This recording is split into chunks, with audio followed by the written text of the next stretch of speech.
بسم اللہ الرحمن الرحیم اللہم یا رحمان یا رحیم و یا ارحم الراحمین وصلی علی من ارسلتہ رحمتا للعالمین۔ معزز خواتین و حضرات، اللہ تعالیٰ کے دو مبارک نام ہیں۔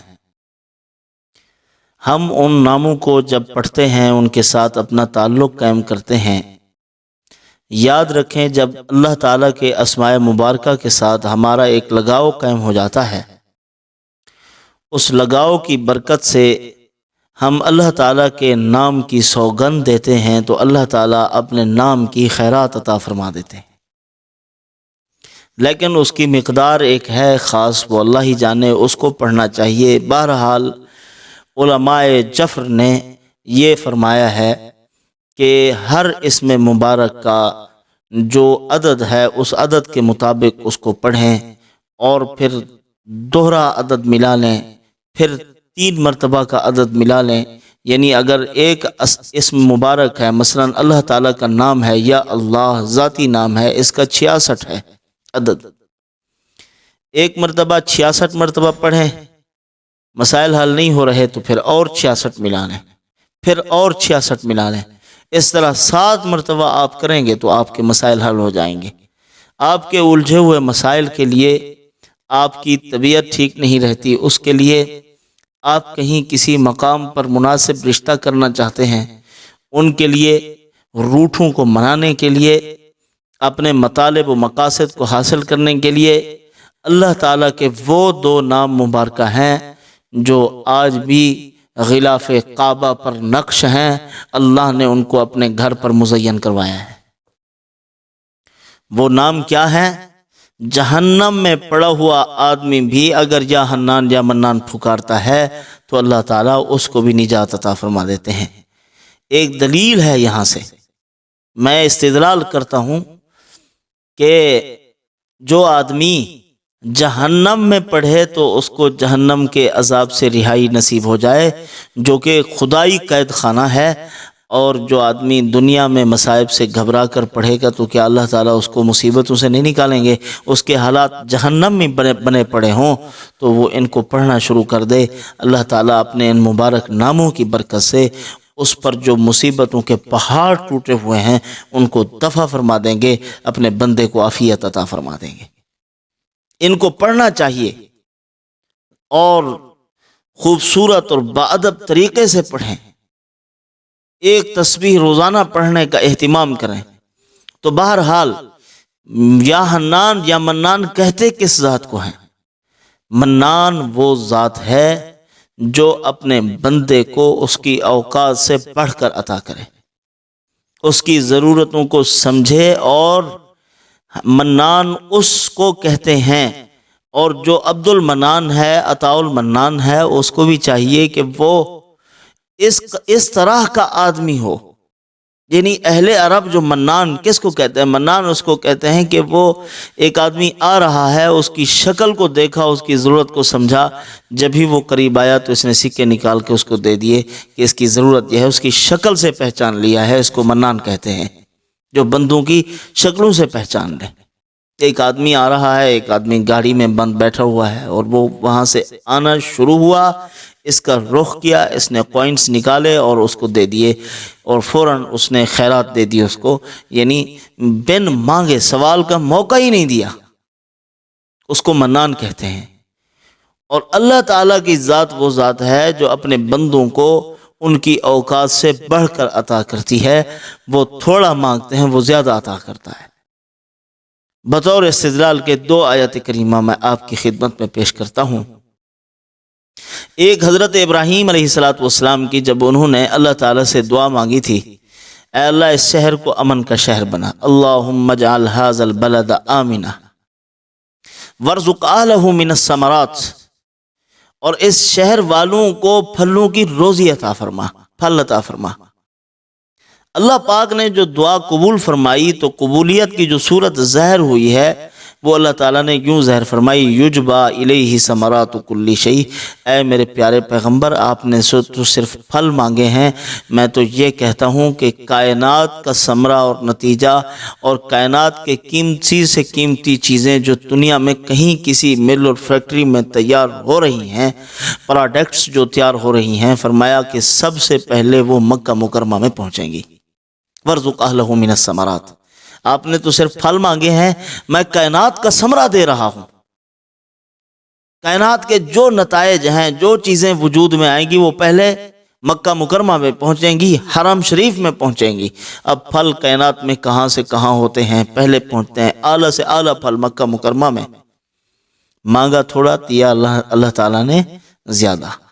اسی طرح حضرت عمر رضی اللہ تعالیٰ نے مانگا کہ اے اللہ مجھے شہادت کی موت عطا فرما اور اپنے راستے کی موت عطا فرما۔ اللہ تعالیٰ نے شہادت کی موت بھی عطا فرمائی، اور ان کی دعا تھی فی بلدی حبیبک، اپنے نبی کے شہر میں عطا فرما۔ اللہ تعالیٰ نے مسجد نبوی میں عطا فرمائی اور مصلی رسول پر عطا فرمائی، حضور کے قدموں میں دفن فرمایا، اور آج تک وہاں آرام فرما ہے، قیامت تک آرام کرتے رہیں گے۔ مانگا تھوڑا تو دیا اللہ تعالیٰ نے زیادہ۔ حاتم طائی کا ایک واقعہ پیش کرتا ہوں، اس سے کسی نے 5 دینار مانگے، اس نے اپنے خادم کو کہا کہ اس کو 500 دینار دے دو، اس نے جا کے 500 دینار دے دیے۔ کسی نے پوچھا کہ اس نے مانگا تو تھوڑا تھا، آپ نے اتنی زیادہ کیوں دیا؟ تو حاتم طائی نے کہا اس نے تو اپنی اوقات کے اعتبار سے مانگا ہے اور میں نے اپنی شان کے حساب سے دیا ہے۔ بندے تو مانگتے ہیں اپنی اوقات دیکھ کر، اللہ تعالیٰ دیتے ہیں بندے کو اس کی اوقات سے بڑھ کر اپنی شایان شان۔ اللہ تعالیٰ سے اس کی شایان شان مانگو۔ ہماری شان کیا ہے؟ ہم تو گدھے پہ بیٹھنے کے قابل نہیں ہیں، شان تو اس کی ہے، شان والے کی ہے، اللہ کی شان ہے، اللہ کے حبیب کی شان ہے، کملی والے کی شان ہے۔ اللہ تعالیٰ نے حضور صلی اللہ علیہ وسلم کو عزت دی ہے، بعد از خدا بزرگ توئی قصہ مختصر، حضور صلی اللہ علیہ وسلم کا مقام ہے۔ تو لہٰذا اب کیا معلوم ہوا منان سے کہ عطا کرنے والی ذات ہے، اپنے بندے کو سوال کیے بغیر دیتی ہے اور بہت دیتی ہے، انسان کی اوقات سے بڑھ کر عطا کرتی ہے۔ اب اس منان کا ورد کریں اور اسی ذات عالی کے ساتھ اپنا تعلق قائم کریں۔ دوسرا نام ہے یا حنان۔ حنان کس کو کہتے ہیں؟ حنان وہ ذات ہے، وہ مہربان ذات ہے جو اپنے بندے کو روٹھنے نہ دے۔ جب وہ پشت کر کے جا رہا ہوتا ہے تو اللہ پاک فرماتے ہیں یا ایھا الانسان ما غرک بربک الکریم، میرے بندے تجھے کریم رب کے معاملے میں کس نے دھوکے میں ڈالا ہے؟ کہاں جا رہے ہو؟ روٹھنے نہیں دیتی، ورنہ تو اس کی صفت بے نیازی کا تقاضا یہ تھا، کوئی جا رہا ہے اور لات مار دیتے اور دفن کر دیتے، فرماتے جاؤ نکل جاؤ یہاں سے، پھر ہمیشہ کے لیے دروازہ بند کر دیتے۔ نہیں، اللہ پاک فرماتے ہیں میرے بندے تو جا رہا ہے، میں دروازہ کھول کے بیٹھا ہوا ہوں اور تیرا انتظار کر رہا ہوں، جا دیکھ لے دنیا کو، جہاں تجھے سکون ملتا ہے حاصل کر لے، دھکے کھا کھا کے آنا، پھر تو نہیں اسی در پر ہے۔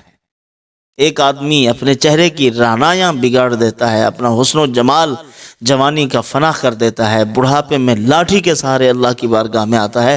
اللہ تعالیٰ یہ نہیں کہتے کہ اچھا ہون تک وقت یاد آ گئے، ابھی پتہ چلا ہے آپ کو، اب تمہیں خیال آ رہا ہے کہ اللہ تعالیٰ کو منانا چاہیے، اور اللہ تعالیٰ یہ نہیں کہتے، اپنے بندے کی لاج رکھتے ہیں کہ میرے بندے آ تو گیا ہے، چلو ٹھیک ہے، میں تیرے سارے گناہوں پر معافی کا قلم پھیر رہا ہوں۔ علامہ ابن قیم رحمۃ اللہ علیہ نے یا حنان پر ایک عجیب واقعہ بیان فرمایا ایک ماں نے اپنے بچے کو بہت مارا، کہا کہ بار بار سمجھانے کے باوجود تجھے ادب نہیں آ رہا، مار کے اس کو نکالا، کہا دفع ہو جائے یہاں سے، پھر نہ آنا، اس کو گلی کے باہر نکال دیا، اپنے دروازہ بند کر دیا، کہا کہ ادھر آنے کی کوشش یا اپنی اصلاح کر لو ورنہ اس گھر میں نہیں رہو گے۔ اب وہ بیچارہ بچہ گیا، چلتے چلتے جب گلی کا کنارہ آیا تو مڑنے لگا، پھر گھر کے دروازے کی طرف دیکھا اور پھر وہاں سے واپس آ گیا۔ ماں نے کچھ دیر کے بعد دروازہ کھولا تو دیکھا کہ بچہ سامنے کھڑا ہوا ہے، کہا کہ تو ابھی تک گیا نہیں؟ اس نے کہا امی گیا تو تھا، وہاں تک گیا ہوں، اس موڑ تک جب مڑ رہا تھا تو میں نے کہا میں یہاں اس جگہ کو چھوڑ کر تو آگے چلا جاؤں گا، سب کچھ مل جائے گا، 2 وقت کی روٹی بھی مل جائے گی، کپڑے بھی مل جائیں گے، کما کے کھا بھی لوں گا، لیکن ماں کی ممتا اور شفقت اور محبت نہیں ملے گی۔ تو ماں نے دروازہ کھولا، اس کو سینے سے لگایا، اس سے محبت کی، کہا کہ بیٹا دیکھو بار بار سمجھاتی ہوں، میں تو آپ کے ساتھ محبت کرتی ہوں، آپ اپنا خیال رکھیں، اصلاح کریں۔ تو بہرحال اللہ تعالیٰ بھی اس طرح اپنے بندے پر ماں کی محبت اور اس کی شفقت کیا ہے، یہ تو ایک مختصر سی ایک نگاہ ہے اللہ تعالیٰ کی رحمت کی، ورنہ اللہ تعالیٰ تو بے شمار رحمت رکھتے ہیں، اپنے بندوں کے منتظر ہیں کہ میرے بندے میری بارگاہ میں حاضر ہوں۔ تو بہرحال اس ذات کو کہتے ہیں حنان، جو بندے کو روٹھنے نہ دے۔ تو اللہ پاک فرماتے ہیں میں نہیں روٹھتا، تم روٹھتے ہو تو جاؤ دھکے کھا کھا کے پھر آؤ گے میری بارگاہ میں، لہٰذا نہ جاؤ وہاں، یہاں آ جاؤ۔ اسی لیے روٹھے رشتہ دار کو منانا، روٹھی بیوی کو منانا بھی ہے اگر تو یا حنان کا ورد کیجئے۔ اگر آپ کے کوئی ایسے لوگ ہیں آپ رشتہ کرنا چاہتے ہیں تو کوئی نہیں مان رہے تو یا حنان کا ورد کیجئے۔ اگر آپ دولت کے معاملے میں پریشان ہیں اور غربت اور فقر و فاقہ کو بسر کر رہے ہیں تو یا حنان کا ورد کیجئے، اللہ تعالیٰ روٹھنے نہیں دیں گے آپ کو، آپ کی اوقات سے بڑھ کر عطا فرمائیں گے۔ یا حنان یا منان پڑھتے رہیں اور اللہ تعالیٰ کے بے شمار خزانوں سے خزانے حاصل کرتے رہیں۔ اللہ تعالیٰ مجھے بھی آپ کو بھی اپنے ان ناموں مبارک ناموں کے ساتھ لگاؤ عطا فرمائیں اور ان کی خیرات ہمیں مرحمت فرمائیں۔ وما علینا الا البلاغ۔